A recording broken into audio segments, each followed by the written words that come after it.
Honestly, Death Parade just never ceases to amaze me because even though we didn't have a game or anything, no killing, no backstories or anything, it never ceases to impress me. And we got some new characters introduced, three actually, and that is none other than Castra, Ginti, and the old man that plays with Nona. I forgot what his name is, but he's supposed to be important. Our episode starts off with our unnamed character. She is sleeping, and she is remembering some sort of story with this kid named Jimmy. And this kid named Jimmy, it was a winter morning, and he's playing with all of his toys and stuff. Suddenly, he sees this girl that is right outside playing in the pond with her dog. And she interests him, and he walks out, he says, "Hello, how are you doing?" He runs to her, but then, he has to have the worst luck. He falls into some sort of pit of snow.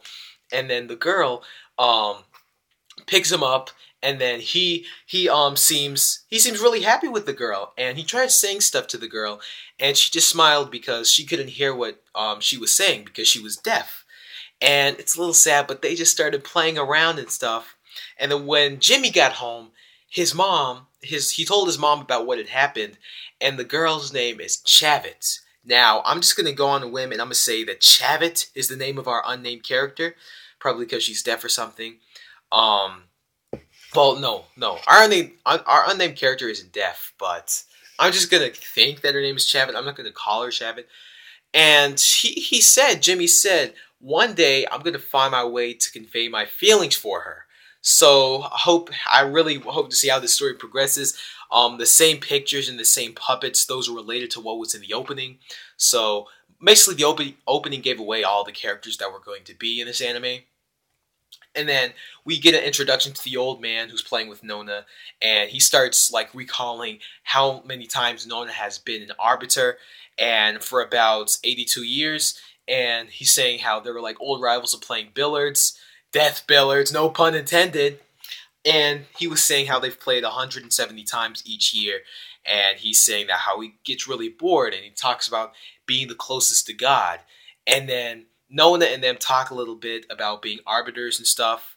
And then the guy, I forgot, if you guys know this old guy's name, tell me in the comments, because I think I just completely blew through it. But he asked, like, Nona, why can't you stay here and play with me? And then she replies, I don't know, go ask God yourself. So it shows right now that these guys aren't the most powerful beings in the world. They're just judges. And it shows you that God is existing in this world, but then he says that God has been long since gone. So it sort of tries to tell you like who is like really the powerful being in the world of Death Parade. And it's a really interesting topic. And then we get these two new people. Neither are females, and we get this angry dad, looks like it, and this little kid. And from the first impressions, the guy looks like a child beater. You know how last episode we had a wife beater? We have a child beater this episode. And then he gets a beer. He's acting so obnoxious. And then he drinks the beer. He gets these memories of Deckham's like mannequins, how he puts them all together with Kendata strings. And he's going like, no, I'm not going through that again. And then I was thinking that he got reincarnated. I'm going like, Takashi? Well, how nice of you to have you back. I literally thought it was going to be the husband from the first episode. But Death Parade, no! What it was a dummy. And then that little boy, that was none other than Ginti himself. He is also an arbiter, and he comes in on a whim disguised. That was actually really good. He used a dummy and himself. It's really good. And he is just going, and we see a fight with Deckham and Ginti, and the animation, Studio Madhouse, that was good. The CGI, just how Ginti and Deckham, well, Deckham didn't move, but Ginti moving all over the place, just the water falling, it was really good. 10 out of 10, would watch again.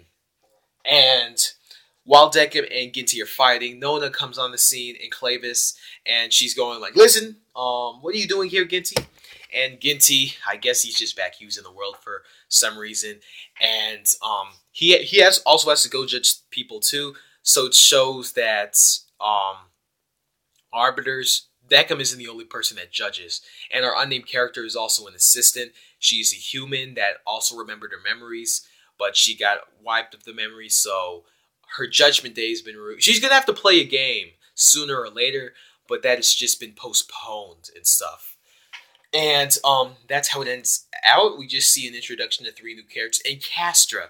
Castra, I guess she's sort of like the watcher of the world, just seeing everybody die. And then when somebody dies, you see all of this red line coming down and drops into like a wine glass. And I guess she drinks the blood. She might be a vampire or something. But not a lot was introduced of her. But this episode was really good, although it didn't show a bunch of emotional stuff that we usually enjoy. It's a really good development episode. It's really good to see where everything is. It actually explains the opening, so you can actually know who half of the characters are. Because honestly, I didn't even know who Ginti was until I watched this episode, nor Castra. Tell me in the comments, what did you guys think about this episode? Was it really good? Did you guys like it? And that's it for me today. Thank you guys so much for stopping by. If you guys like this review, be sure to subscribe if you're new, and be sure to hit that like button if you liked it. And until we meet again, see ya.